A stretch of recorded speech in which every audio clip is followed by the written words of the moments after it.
सद्य बीजेपी रे सामिल होइथिबा चौद्वार कटकर पूर्वतन विधायक प्रभात रंजन विश्वाळଙ୍କୁ आज विभिन्न संगठन पक्षरु संबर्धना जणा जाइछि। कटक महानदी विहार स्थित बासभवननी आज सकाळु विभिन्न पूजा कमिटी स्वेच्छासेवी अनुष्ठान और संघर कर्मकर्ता माने एकत्रित होई श्री विश्वाळଙ୍କୁ शुभेच्छा जणाइबा सह धन्यवाद जणाइथिले।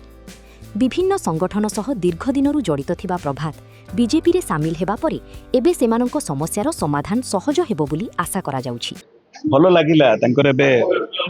देह खराब हेतिला से उठिचंती मेडिकल ले पड़थिले बड़ मेडिकल से लोकों का संगे थांती माने आपन गोटे छोट उदाहरण दूची सी जे कोनोसी दल को जानतु से 5-6 विधानसभा क्षेत्र प्रभावित करिवार क्षमता तांकर अछि काहे कि से सकाळ हेले मेडिकल ले तांका आखि खोलले। आपण माने जानिथिबे समस्त आपण माने सांबादिक कोविड समय जो बापा पुओ को छू ना स्वामी स्त्री को छू ना से निजे गोटे एम्बुलेंस करके बुलूले लोक को एडमिट करुले आम धरु नुलु आम भाई भौणी पिला छुआ लोक धरु नुलु से पंडिचेरी यूनिवर्सिटी डॉक्टरेट मिलता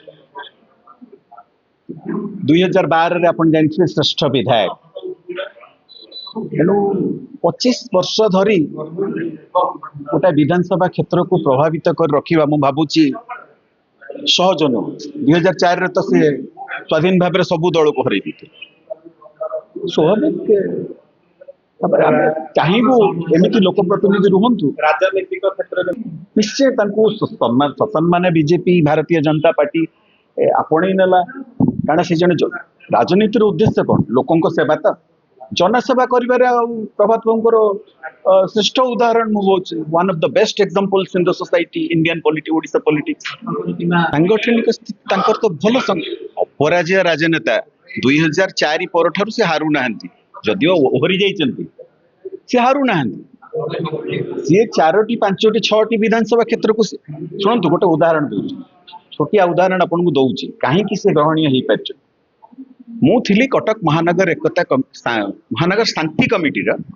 संगठन संपादक वर्तमान मुझे एकता कमिटी सभापति भाव शांति कमिटी जितेबाला मु संगठन संपादक थी आमे जाऊ रिलीफ दवाई फाइलिन रे गंजाम गाँव सब एफेक्टेड होता है प्रभात बाबू आम सांगे बसिकी जाते एक कहीं दुमत हे नहीं बस संपादक निजे बस रे बसिकी जड़े लोक प्रतिनिधि आयोजन करवा अलग कथा निजे बसिकी जाए गोपालपुर बेलाभूमि रे आदिवासी मानू कंबल बांटा फूल बांटा से भोट अच्छी। कोरोना महामारी समय रे समाज सेवा और विभिन्न जनकल्याणकारी कार्य पई से स्थानीय अंचल रे बेस परिचित थिले। निश्चित भाव में बहुत खुशीर दिन आम आसबार कारण होची पूजा कमिटी के जो भाया प्रभात बाबूंकर जो माने आगुरु सब पूजा कमिटी संगे संपुक्त रही विशेषकर मंगला पूजा कमिटी जहाँ को आम भावु घर सहीटा कारण सबु बेले से छिड़ा हुंती स्पेशली सी आज राजनेता नुहति सी आगुरु भी स्वाधीन रु छिड़ा है से राजनेता से दिन भी मन पड़ुची से बहुत अक्लांत परिश्रम करुँच सबु बेले आम देखु बहुत नेता को काम करवा किंतु एभली नेता पाइबा कटक सहर गोटे भाग्य जो गरीब दुखी लोक मानकर भी साथी सी आउ गोटे जिनस आप जानी से सबुथे अच्छे शांति कमिटी हो आमर जो पूजा कमिटी एवं आमर जो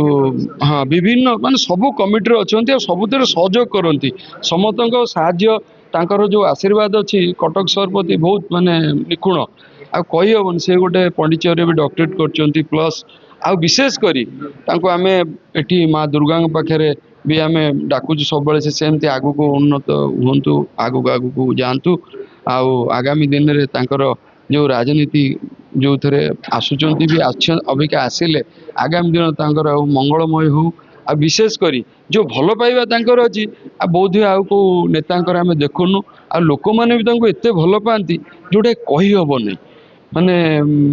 देखिले तांको बहुत खुशी लगे सी राति 4टार उठिकी भी एमती साइरे आसी बुलिकी भी काम करती। चौद्वार कटक निर्वाचन मंडली 3 थर विधायक भावे प्रतिनिधित्व करिथिबा प्रभातंकु पुनर्बार विधायक भावे देखिबाकू विभिन्न महलरू दाबी जोर धरिछि।